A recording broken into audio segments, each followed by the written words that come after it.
Welcome back to my Sass kitchen. You all really loved that Sass and Bake spiel, so the only problem with that is I want to do a lot more than baking on this series. So keep commenting those ideas. I might listen, I might not. We'll find something that sticks. So today I'm super excited. I'm recreating a meal that I made early on in quarantine. It's super easy, it's super delicious, it's nutritious, it's fresh, and so good, and so affordable. So I'm trying to lay back on the carbs because I have suffered the COVID-15. Not quite 15, but I'm definitely feeling it. So trying to cut back on the carbs so I can feel skinty. So I decided to do a little fresh tomato salad along with my roasted vegetable and my fresh shrimp. So, ingredients. I have some fresh heirloom tomatoes that I've washed. I love heirloom tomatoes. They're delicious. They're vibrant. They're colorful, super fresh, super nutritious, and just delicious. If you don't like heirloom tomatoes, or you have cherry tomatoes on hand, or grape tomatoes, or aroma tomato, or even a beefsteak tomato that you want to dice up, go for it. Use whatever you want. I have a red onion, I have 2 cloves of garlic, salt, pepper, olive oil, and some white wine vinegar. I love champagne vinegar. I just happen to have white on hand. You could also use red wine vinegar. You could even do this with a balsamic vinegar if you wanted, or even just some fresh citrus, so lemon, lime, anything like that. You just need some acid. Let's talk herbs. So, herbs for the dish and how to keep these herbs and how I found that I have been most successful in getting the most shelf life out of my herbs. I have some fresh parsley. I always keep parsley in an airtight, fresh Ziploc container. Mint, loosely wrapped in a paper towel, then in a plastic bag. So not eco-friendly, I'm so sorry, but sometimes we have to do what we have to do for our food.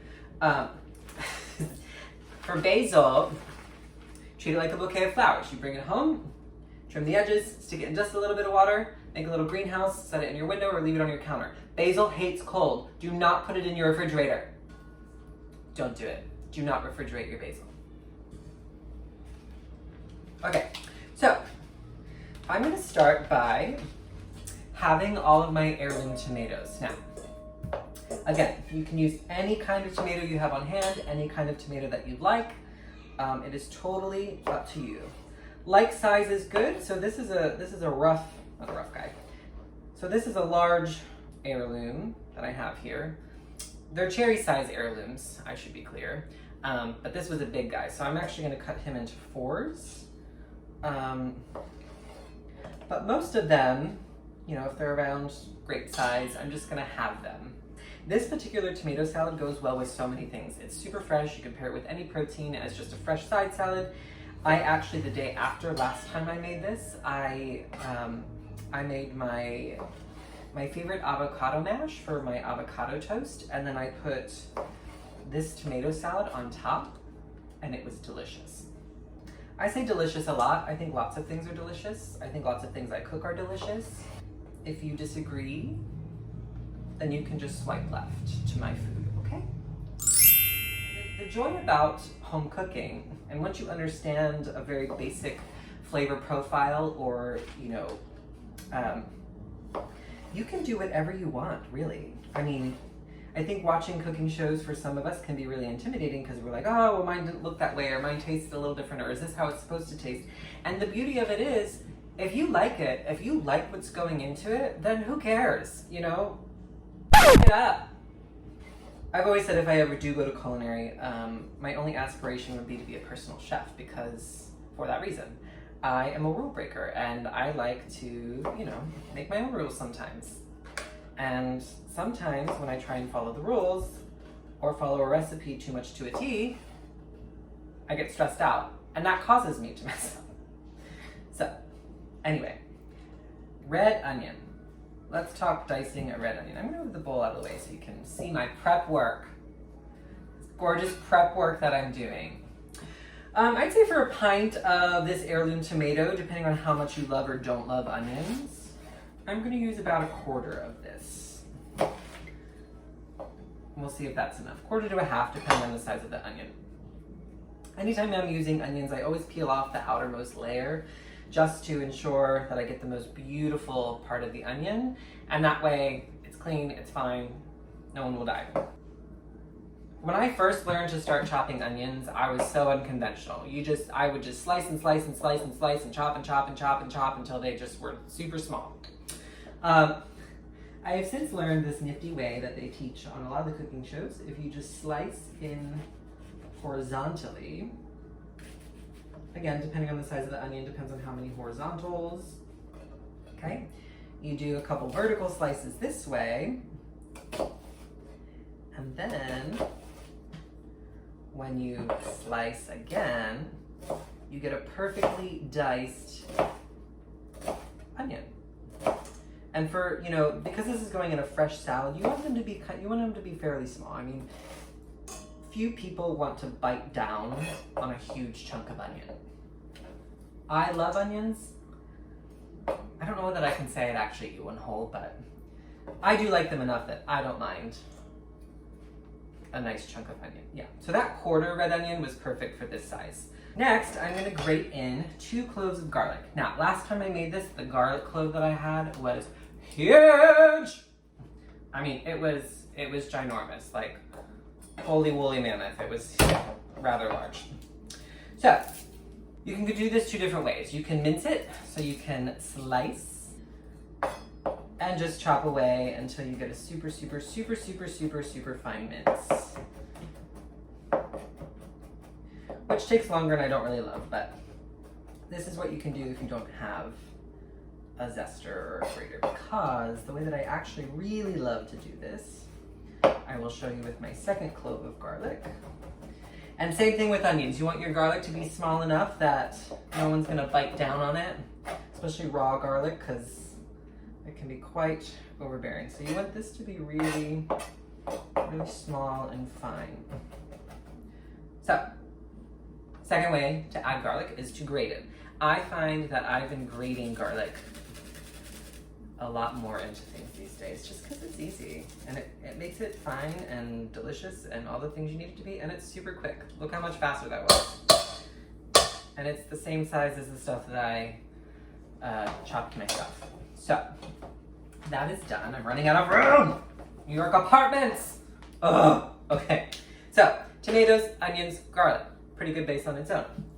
From there, I'm going to add a couple glugs, if you will, of olive oil. It's probably, again, if you're a measurer, somewhere around a 1/4 cup. I'm then going to take 1 to 2 tablespoons of this white wine vinegar. 2 good rounds in the bowl. Good. Healthy pinch of salt. Some freshly ground black pepper. And then herbs. Okay, so I have parsley. So with all my herbs, when I'm putting them into salads and I want them to be finely chopped, I just kind of like to roll them up in a ball and then chop away. Be careful, because I've definitely got really excited while herb slicing before, and definitely sliced into my finger more times than I would like to, and it's not cute, especially if you have really good knives. Really good knives can really, really mess you up. Okay, so good hefty portion of parsley going in. I'd say that's probably about a tablespoon or so. My basil leaves are rather large, so I'm going to go ahead and use about 3 of those, because I'm going to add some more fresh in at the very end as my garnish. So I'm going to go ahead and throw 3 of those, and actually let's add a 4th one. Why not? Why not? Again, home cooking. Add whatever you like, and I really love fresh basil. So I stacked the leaves on top of each other, and then I roll them up. And then I give them a nice, what they call chiffonade, which, creates these lovely, lovely basil ribbons, okay? And, they make you feel bougie.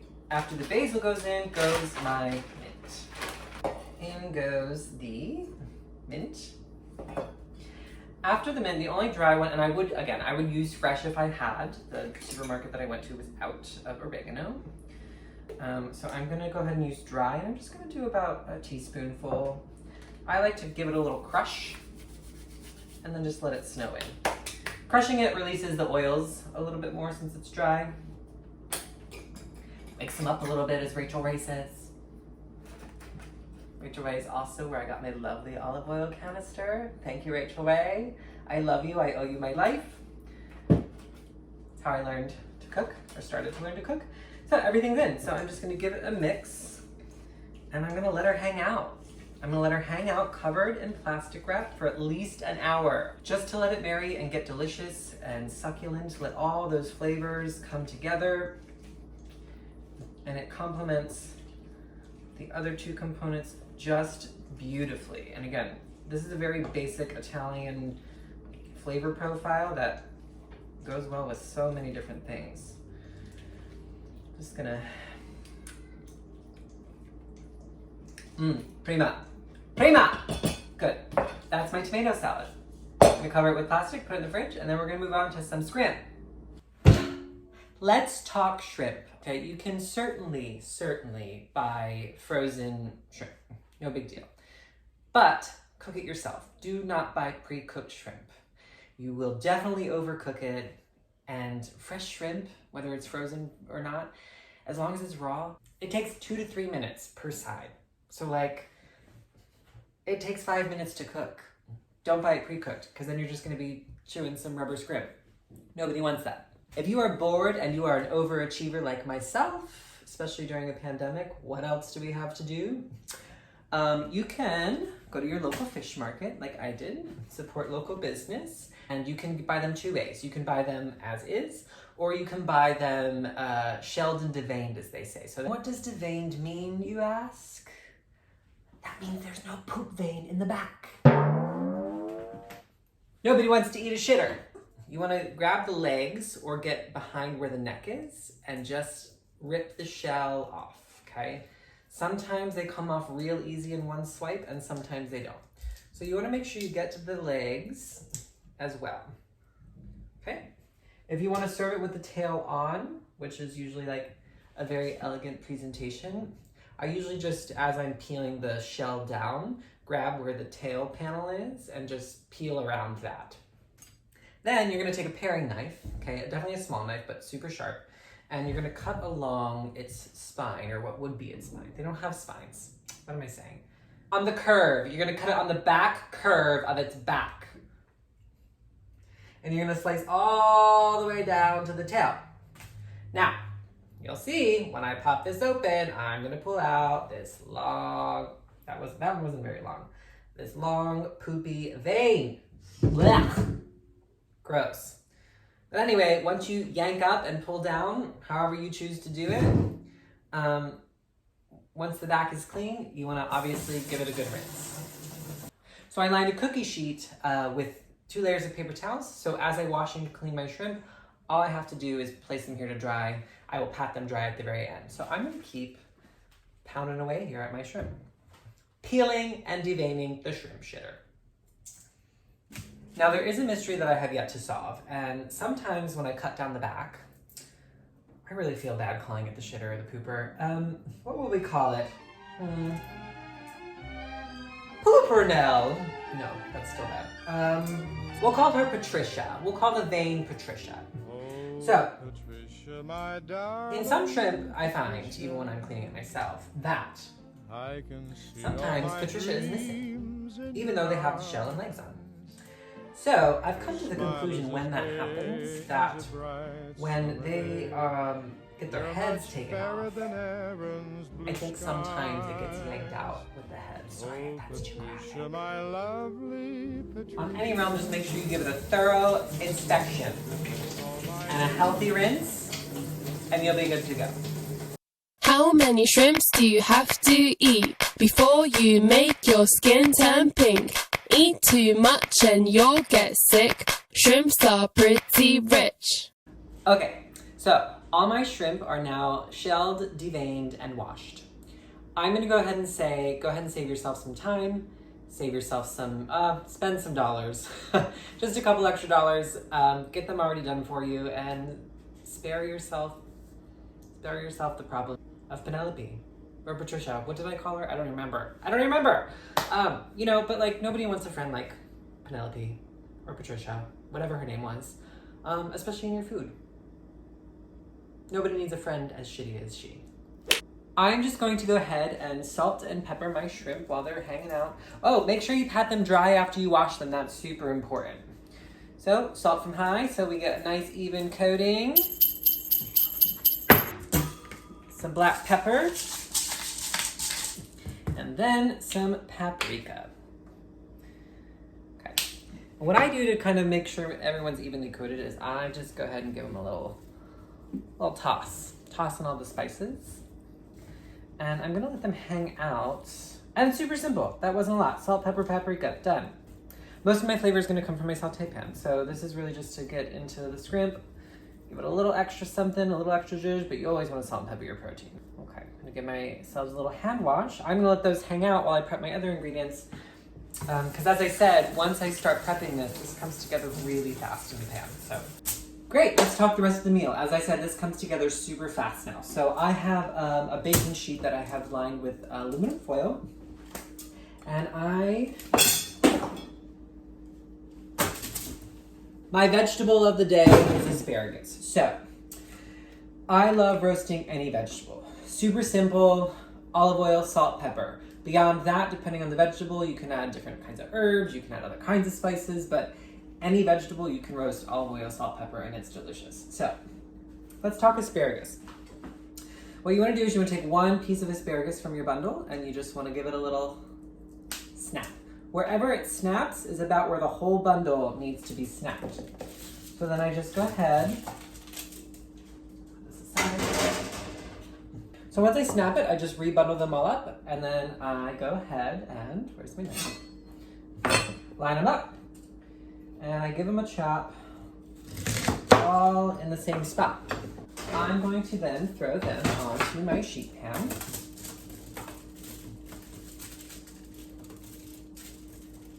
Then I'm going to drizzle with olive oil.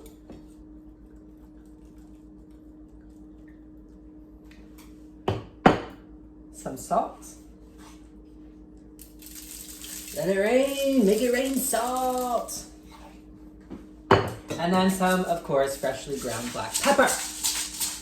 Now, green vegetables, well, particularly asparagus and green beans, it's like, you can never please anybody. And again, back to what I said before about home cooking, you do what you like. I like my green vegetables to have a little bit more crunch. So, I'm only gonna roast these for about 14 minutes. If you want them to be cooked further, blackened, softer, leave them in for probably 20 minutes.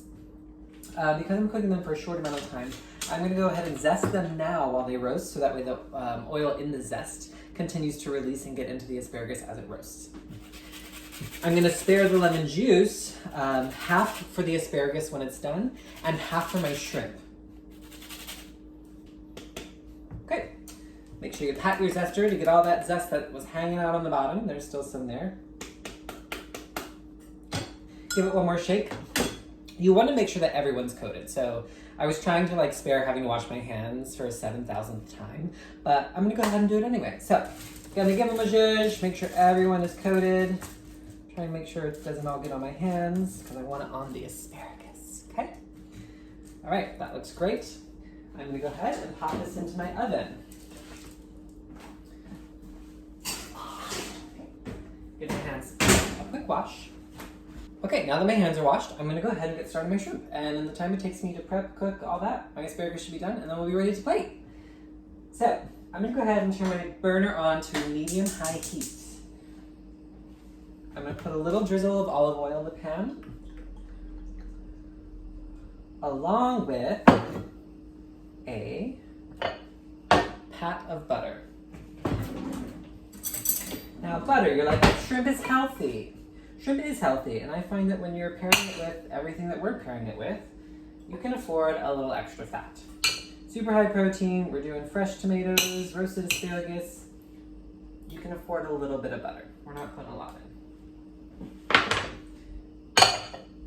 While that heats up, I'm gonna take half of a white, yellow, or Spanish onion, whatever you have. And onions cook down. So a lot of times in recipes you'll be like, that sounds like a lot of onion. But it cooks down and they shrink in size and it ends up being the perfect amount.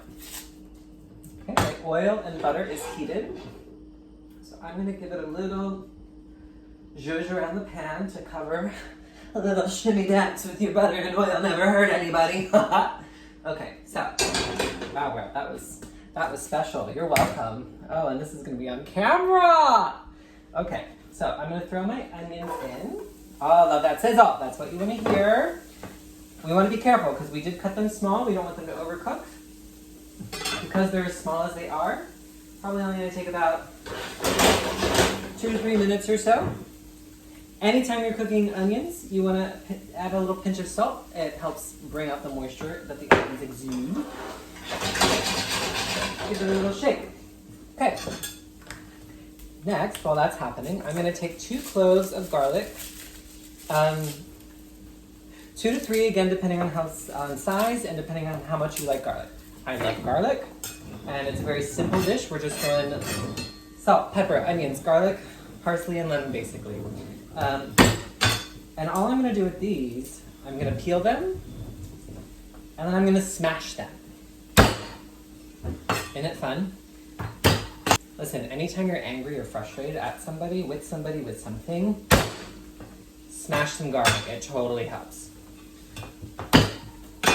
Alright, already my onions are sweating down. They're translucent and delicious looking. I say delicious a lot, I'm sorry. But it's one of those classics. It's like black, white, and red together. Like, it gets your point across. It's beautiful, it's always elegant. Delicious, delicious, delicious. Whole cloves. In they go. Okay, now be careful not to burn. So again, you want to work quickly. That's why I did my shrimp and threw my asparagus in so I could work quickly. We want this all to toast together for about a minute or so. Just until fragrant. I'm actually going to turn the heat down a little bit. New York stoves, man, just like the oven that I talked about in my last episode. Sometimes they just get really hot. So, keep an eye on it. Smells so good. Okay, I have my shrimp that are hanging out here. So I'm going to go ahead and throw those in the pan. And I'm going to be cognizant on the first side to flip to make sure they're all face down on the same side. Okay. Alright, so those are going to hang out for 2 minutes. 2 minutes tops. I missed one, as Chef Louis would say. So we're going to throw her in there and let them hang out. My onions look a little all one-sided, so I just want them to be evenly dispersed so all my shrimp get flavored evenly. I'm going to go ahead and chop some fresh parsley, so I'm going to throw that in just a second here. I'm going to finish it off with my parsley and onion. They're delicious. Fresh herbs, man, I mean, dry are great for lots of things like roasting and just to have on hand, and so you can always use dry. But there's just something about the freshness that fresh herbs bring into dishes, especially at the end, that I'm a sucker for it. I'm bougie, what can I say? Alright, those look great. They're already starting to pink, you'll see on the sides. Pink on the sides. So, once the pink starts coming through, we're going to go ahead and give them a flip.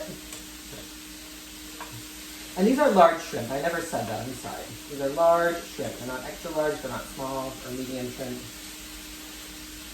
They are large. And you'll see, they shrink down. They shrink down even more when you cook them.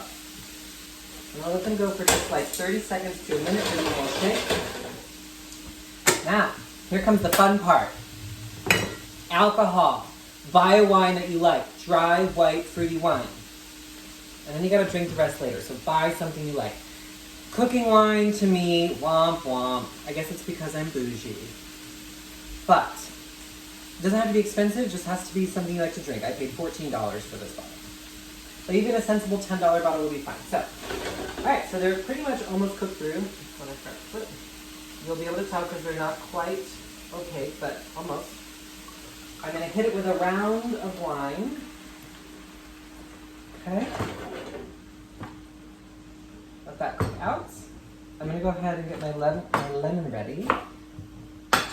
And I'm gonna turn the heat back up just so the alcohol can cook out because the shrimp are pretty much cooked.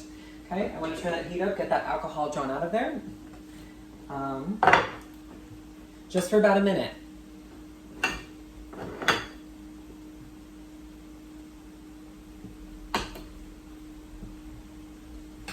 Okay, then I'm gonna go ahead and throw in a pat of butter, about a tablespoon or so. Hit it with my parsley. Give it a shake. That just makes me feel so fancy. Get everyone nice and coated. You'll see the alcohol will turn out. The butter really thickens everything. It makes a nice succulent sauce. Because I'm cutting back on carbs, as I said before, I will not be making a garlic baguette, but I have in the past. If you make garlic bread with this, you can soak up that sauce and it's delicious. Delicious. Delicious. Delicious. Delicious. This smells so good. At the very last minute, once the alcohol cooks out, and again, give it a smell. The second it stops smelling acidic, you know it's pretty much out. And if all I'm smelling is fruit and salt and butter, that parsley, it's delicious. You'll see how much that thickened up in such a short amount of time. So I'm gonna turn the heat off. I'm gonna give it a quick splash of lemon, just for a nice freshness at the very end. One more shake, and that's it. It's done. It's saucy, succulent shrimp, lovely goodness. Who doesn't love that? So good. All right. Now that that's done, let's check on my asparagus. Should be just about right. Oh, perfect.